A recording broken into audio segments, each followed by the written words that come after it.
आगमन के द्वितीय रविवार में प्रवेश कर रहे हैं।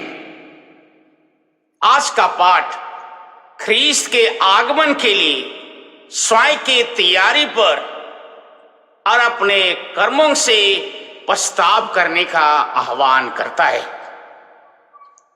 पहला पाठ नबी यशायाह के ग्रंथ अध्याय 11 पद संख्या 1 से 10 बताता है कि यस्से के धड़ से एक टहनी निकलेगी, उस पर पवित्र आत्मा छाया रहेगा। वह संसार में न्याय और शांति की स्थापना करेगा। जब इस पाठ को पढ़ते हैं, इस लाइन को पढ़ते हैं, चिंतन करते हैं, एक बात हमें याद करना होगा कि हमारे प्रभु न्याय को स्थापित करने के लिए आएंगे। आज हमारे जीवन में, परिवार में, समाज में, मंडली में, कलीसिया में, देश में चारों तरफ अन्याय दिखाई देता है। जब अन्याय होती है तो मां बहनों के आंखों से आंसू गिरता है। व्यक्ति खुशी से रोता है या अन्याय उनके जीवन में घटित होने लगता है तो रोने लगता है। एक बात कभी ना भूलें,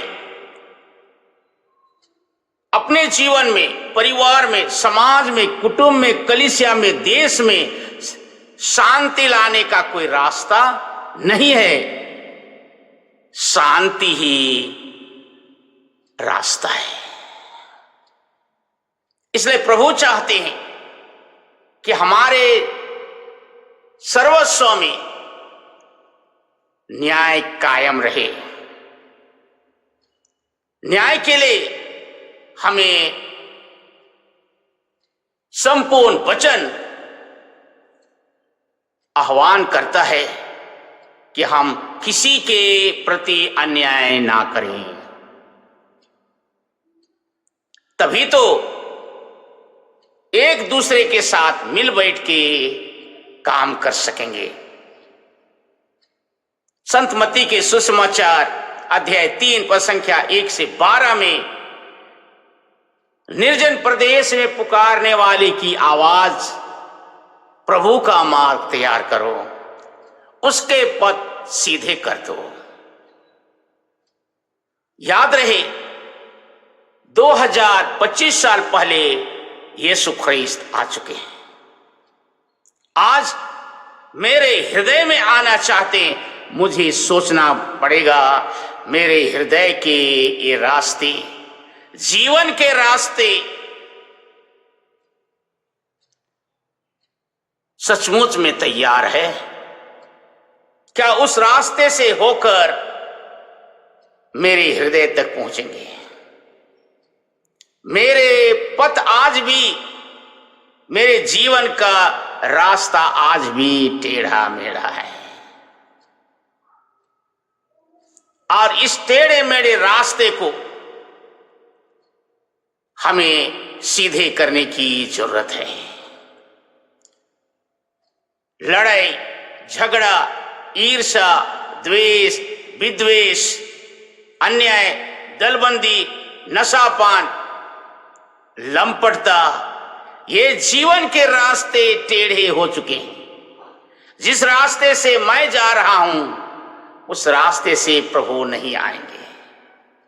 इसलिए मेरे ईर्ष्या के रास्ते, विद्वेष के रास्ते, लड़ाई के रास्ते, निंदा के रास्ते, अन्याय के रास्ते, शोषण के रास्ते, नशापान के रास्ते, दलबंदी के रास्ते आज सीधे करने की जरूरत है। जिस रास्ते से होकर सर्वशक्तिमान पिता ईश्वर के पावन पुत्र हमारे जीवन में आएंगे। केवल झंडी काट के घर को सिंगारने से शांति नहीं आएगी। गिरजाघर में केवल तारा मोमबत्ती लगा देने से शांति नहीं आएगी। हमारे इन जीवन के रास्तों को सीधे करना होगा आज ऊबड़ खाबड़ है। इसे समतल करना होगा, जिसे भाई के साथ भाई मिल सके, भाई के साथ बहन मिल सके, माँ बाप के साथ बेटा बहू मिल सके, हम एक दूसरे को गले लगा सकें। आज भी हमारे जीवन में दरार है, रिश्ते में दरार है, खाई है। एक दूसरे को देखकर चेहरा सूख जाता है। क्यों? क्योंकि जीवन का रास्ता सीधा नहीं है। प्रियजन, या सुंदर सा मौका हम खोए नहीं। अपने आप को तैयार करें। न्याय और शांति के लिए रास्ता ना खोजें, यही रास्ता है। पिता ईश्वर हम प्रत्येक जन को आशीष दे कि हम अपने भाई बहनों के साथ मिल बांट के जी सकें। आमीन।